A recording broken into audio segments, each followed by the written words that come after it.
Hi there. Welcome to Girl with MS. Take that MS and brightbod.com. This is our weekly online support group called Take That MS, and we're going to go through some tips and tricks for living with multiple sclerosis. There we go. Welcome. And some of the topics we cover include nutrition and exercise, stress, relationships and friends, everything that can affect our life and how we live with this illness.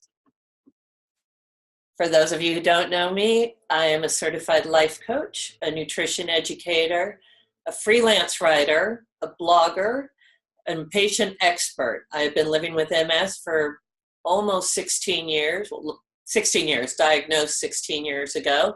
And you can find me online at The Girl with MS or girlwithms.com.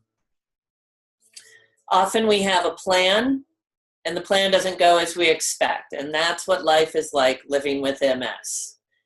So we are going to today look at some gifts and gadgets for people living with MS.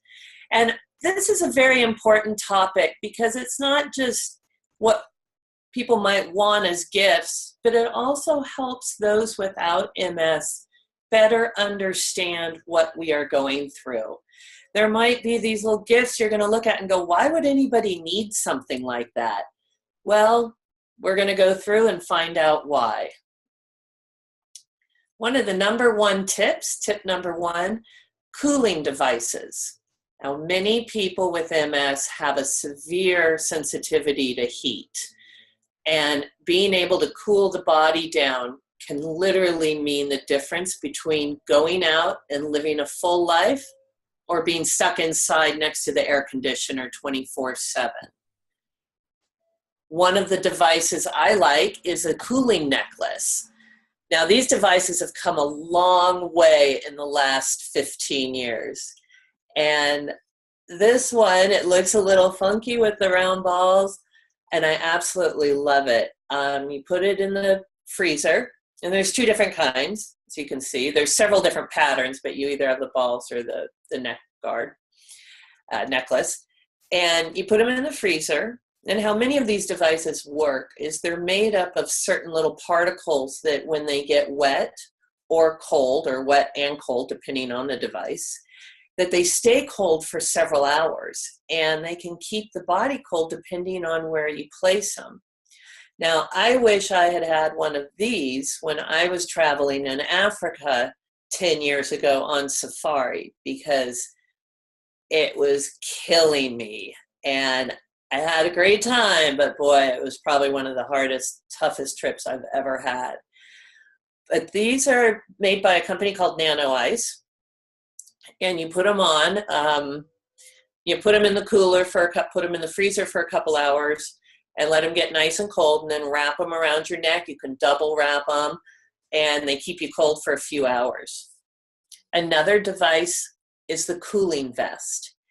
And again, I've had a lot of experience with these myself. I had extreme heat sensitivity. I was at the point where if it was 80 degrees out or even close to 80, I could not go outside. I melted. And heat can cause not just problems, but can actually cause death in people with MS. So this is a very serious condition, and we want to take it seriously. Cooling vests are a great idea because and they range in cost. This is a variety. You can see you've got the $23 Miracool. This one I just found and I've not tried it, but I like it. It looks real light and easy, and you could just slip it on maybe underneath, over a t-shirt and underneath a blouse. The Hyper Cool, here's one that's designed more for athletes. Might want that body fitting form. The Arctic Heat on the right, that's the one that I first tried out 8 years ago on my trip to the Galapagos. After going to Africa, I was geared up. I had cooling devices all over me. And this was one that I've used and had good success with. It was a number of years ago. You can see all the new models they've come out with. But very interesting and great devices. This is also something new that the companies have come out with, are personal cooling devices. And I'm sure a lot of you have seen those little personal fans, but they're not super powerful. Here are two. Interesting enough, they look pretty identical. One is for $20 and another is for $120. I have not tried either one of these, but I found them online and I'm curious about trying them and see how effective they are. But you can see the differences in the range in price. Here's something that can be so handy and a great little stocking stuffer: cooling wipes. Also, you might find cooling towels. Great for first aid kits. You can throw some in a car. You can put them in your purse. You can put them, if you're a mother, carry them in your diaper bag. I mean, obviously they're small, they fit everywhere. Put one in a couple pockets. And I tell you, put one in your camera bag. They fit everywhere. So if you're out and about and that heat's starting to get to you, just open one up and, hit the cooling points around your neck, your ankle, your wrists, around your ankles, the back of your neck, and start cooling off the body immediately. So great stocking stuffer, or just a great thing to have on hand. The next step, a lot of people with MS, and this is something to, know your MS patient, because you want to give them a gift that works with some issue they may have, but walking sticks and canes. And these are just a variety. You can see kind of more your common cane on the left. We've got more of the hiking stick on the right. But you could Google out there, and there's a lot of new, fun, wacky canes and sticks that are coming out. Some that are real light, very portable. They might be, 6, 7 inches that fit in a purse that someone could carry with them. So if they start to have balancing issues, they can just pop open the cane, get that, third leg to sort of help them walk. And then when they don't need it, they can simply fold it up and put it away. Now, again, everyone with MS is going to have a different level of balance issues and disability. People in wheelchairs might prefer to get a nice wheelchair bag, a nice bag that hangs on their wheelchair where they can put personal items in. So think about the person you're talking about, but you can see the variety of what MS patients might go through and might need. Here's a great make-at-home homemade gift. Make a coupon book. If you have a loved one, a parent, a child, a sibling, a friend suffering from MS, make them a nice coupon book, because this can mean more than anything to someone. People with MS have a hard time asking for help. I just think people in general may have a hard time asking for help. This makes it a lot easier, and make it fun. But you might offer dog or house sitting coupons.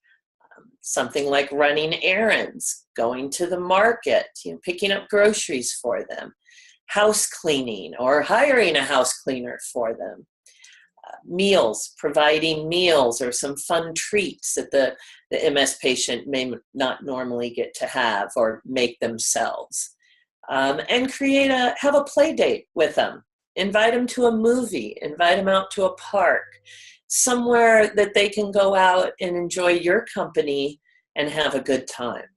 So I think the coupon book is probably one of the best gift ideas ever. People with MS, MS is hard. Life is hard. And you add MS, it just makes things more difficult. Providing gifts that pamper the MS patient is a very nice way to say, I love you, you're my friend, you're my family. Maybe give them coupons to a local massage therapist. Include some aromatherapy, a diffuser, some essential oils, anything that you might see that might smell good and just help their quality of life. This is a gift that improves quality of life. Flowers. You know how nice it is to receive a beautiful, bright bunch of flowers.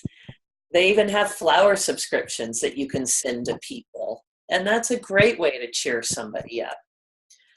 Herbal teas, healthy gifts, homemade gifts, anything like that. Homemade bath soaks and stuff like that, bath salts. I think people with MS really appreciate that somebody cared for them and gave them something that can help them feel better. Here's one, and again, it depends on the level of disability of the MS patient. But if they still have use of their hands and fingers and dexterity, you might look at making or giving them a journal or a coloring book. And I mean coloring book, like, those adult coloring books. That can kind of be therapeutic. Both it helps with the hand-eye coordination, and it also can help ease the mind. Journals are a great gift, and that shows you that you help understand what MS people are going through, because a lot of times people with MS need to write things down. They might have cognitive issues, and they might need to write things down, and so a journal is good for that. Here's a great one for people with MS. We're a little clumsy. Okay, we can be very clumsy, and often we can get to the point where we can't even use a sharp knife. But I found these, and I use them in the kitchen because I think way too often I have sliced the end of my fingers off or something, not the end of my fingers, but I've cut myself somehow with a sharp knife. Now, I love to cook, and so I'm often in the kitchen when I can, but especially when my MS is acting up, I grab one of these safety gloves, and it just helps me be a little bit more confident and comfortable in what I'm doing. Now, again, here are a couple gifts that just vary in price. You've got the safety glove on the left by Target for $9.99, and you've got the U-line on the right for $120. So I'm sure the quality is different, but check them out. And if you have a friend that likes to cook, or a friend that likes to work in the garage or do things like that might be prone to cutting themselves, this might be a fun gift, or a gift that they would understand when they got it. Here's a nice gift and something to consider, especially if you have a wife or a mother or a daughter with MS, is sometimes MS can really cause problems with dexterity, and there's a couple issues. One is dexterity. So you want to make sure that the clothing you buy them, if you buy them a gift, make sure it doesn't have too many buttons or hooks and eyes or little tiny zippers that are hard to get a hold of. Make sure everything is really pretty simple and easy to wear. You'll notice some of these clothes, just a couple of pictures I put up, but loose, flowing fabrics. Often people with MS experience something called the MS hug, and that can be a constriction around the rib cage. So you don't want anything too binding. I think this is an important thing to know. One, it helps you understand what people are going through with MS. But two, you might find a nice little item that you could pass on to them. Something else is you might look for stores that support MS societies. Christopher and Banks, and that's the company that represents these two pieces right here, they support the National MS Society.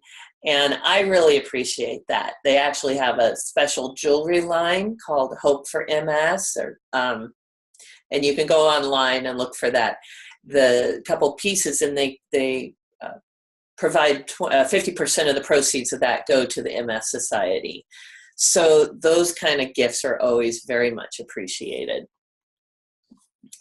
Here's one that I actually just came across recently, but this is now, you might not think how difficult it is to try to blow dry your hair when you have MS, but holding a blow dryer can be very difficult if you have dexterity issues or weakness. And this sit-down blow dryer, this hands-free blow dryer, allows women to be able to blow their hair dry. They can actually style it a little. A lot of people like to use brushes and different things while they're blow drying. And this is a way that could help them pamper themselves a little bit if it's something they like to do. Another one of my favorite causes or favorite gifts too, I think, is showing support for MS. And this is supporting one of the many MS causes out there. First off, do research on the cause and find a cause that you believe in and appreciate. And this is just a few of them. One, I'm talking about the National MS Society. Obviously, it's a very large, prominent one. They do a lot of great work. They also host a Walk MS and a Bike MS challenge. So if you're active and fit, what a great way to give a gift to somebody with MS is to go out there and walk for them and gain money for the cause and gain awareness. And or bike, bike 150 miles. If you're a cyclist, what a great way to honor somebody with MS. Another cause close to my heart, near and dear, is a Race to Erase MS.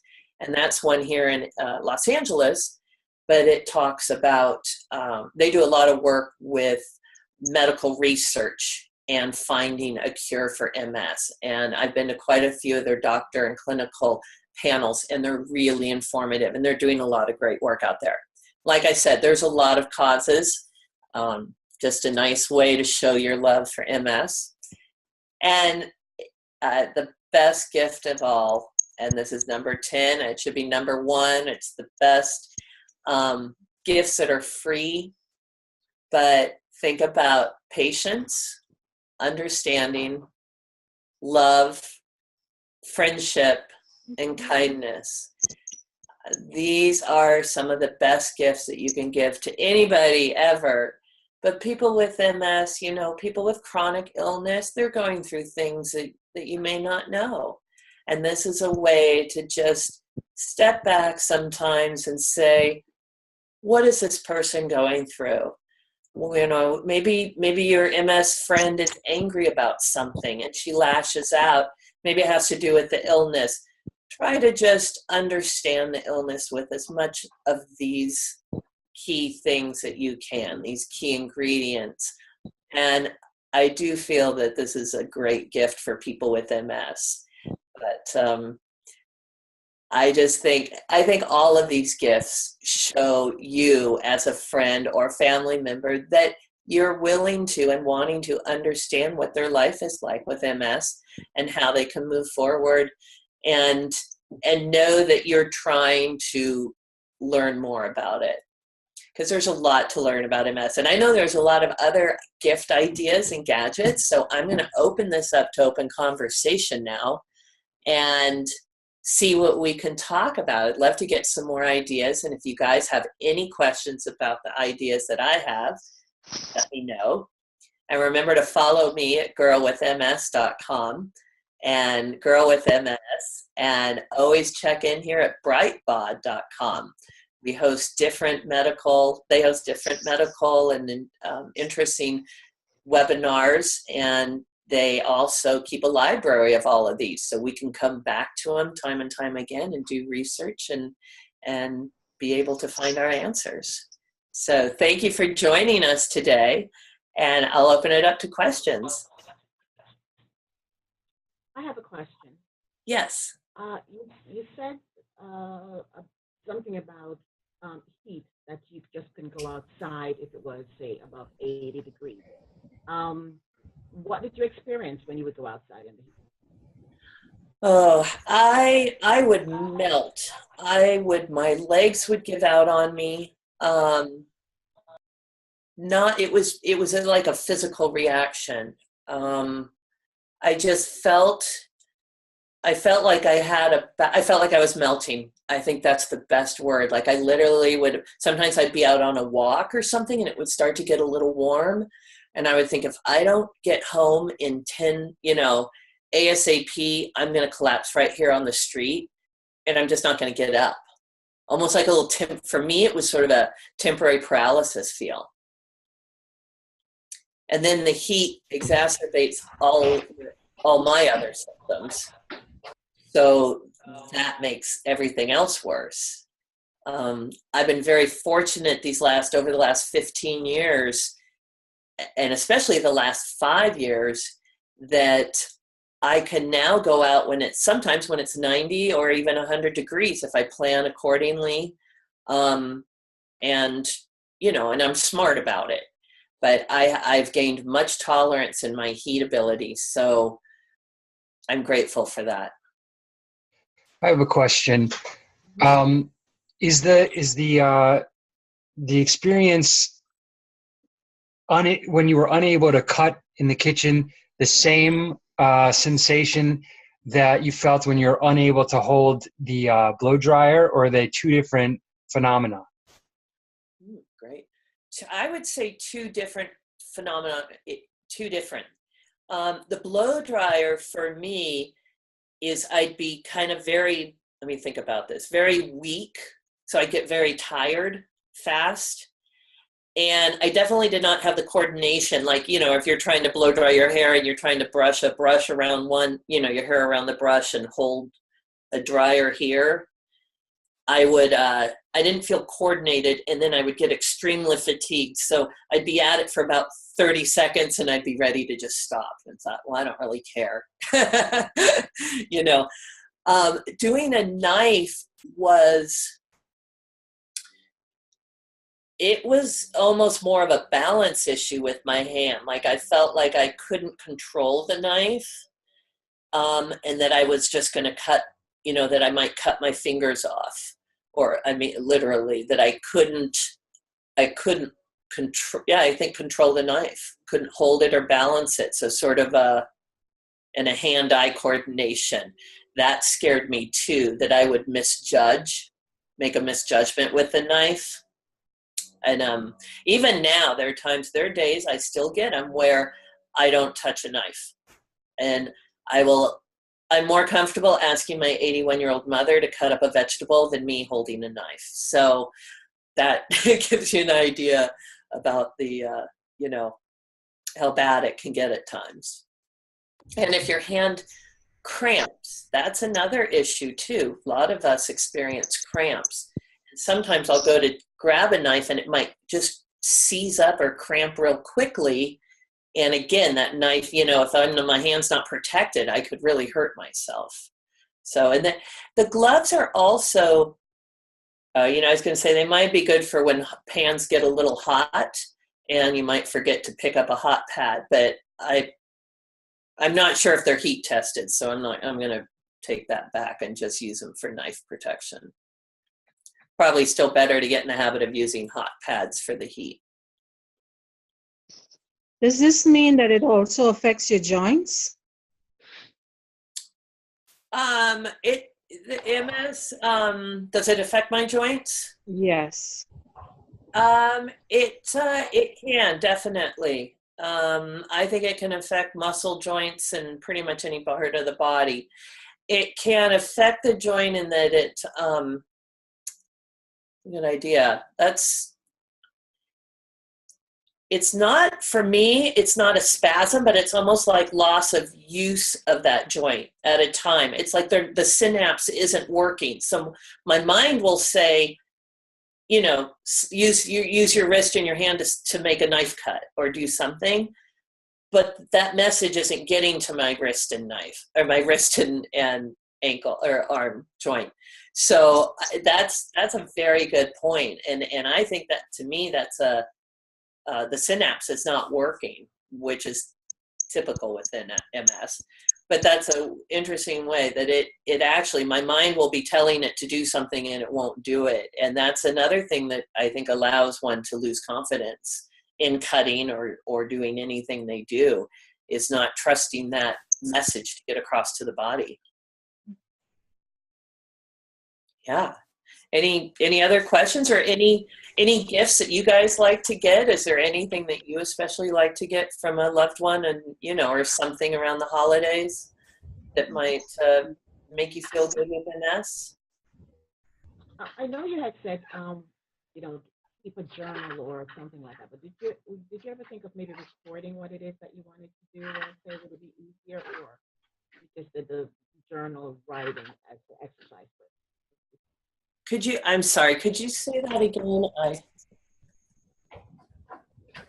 I had a hard time hearing. Okay, can you hear me better? Yes, I can. Thank you. I was saying that you had mentioned in one of the other sessions about journaling, Mm-hmm. writing down things, keeping a daily journal of what's going on. But I was wondering after you said that, how about if could you record it? I mean, Yes. I, or just That's a great recording. Uh-huh. Yes, because I mean, I'm sure that sometimes your fingers don't want to do what it is that you're telling them to do. Yes, that's absolutely true. I'm very good at I use an iPhone, so I use the record message. I'm often making notes there to help me remember later. And that's a great way to keep a journal, especially when the MS is acting up. You can even, a gift is, especially if you know someone who might be a grandmother or something that's suffering from MS, is I know, and there's there's companies out there that do this. Well, they'll come in and record your patient's history. It's sort of like a life diary, like a recording of their diary, which sounds sort of interesting, but it would be a really nice gift for maybe someone who's a grandmother who, they don't have to talk about their MS, just something they may want to pass on to their family. And those recordings are cherished by family members. So that too could be a great gift for somebody. Yeah. And any sort of little recording device. There's a lot of apps out there. If you might, look at different MS related apps. Most of the MS related apps are free, so I didn't put them in here as a gift. But you might look at meditation apps, or there's even a coloring app, or if you're, video games are clinically proven to help people in some ways. And so something like that can be a great gift, because sometimes maybe that's all they can do is get on their phone and just, take a quick little 5-minute break, get the synapses flowing, and then go do something else. So a lot of good ideas, I think, to help people. And those are all good for them. They're all good for the MS patients. Any other questions or comments or ideas?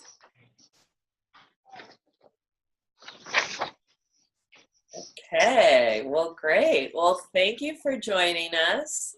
Remember to keep checking into brightbod.com. There's always classes and different webinars going on there. And thank you for joining the Girl with MS. We'll see you next time.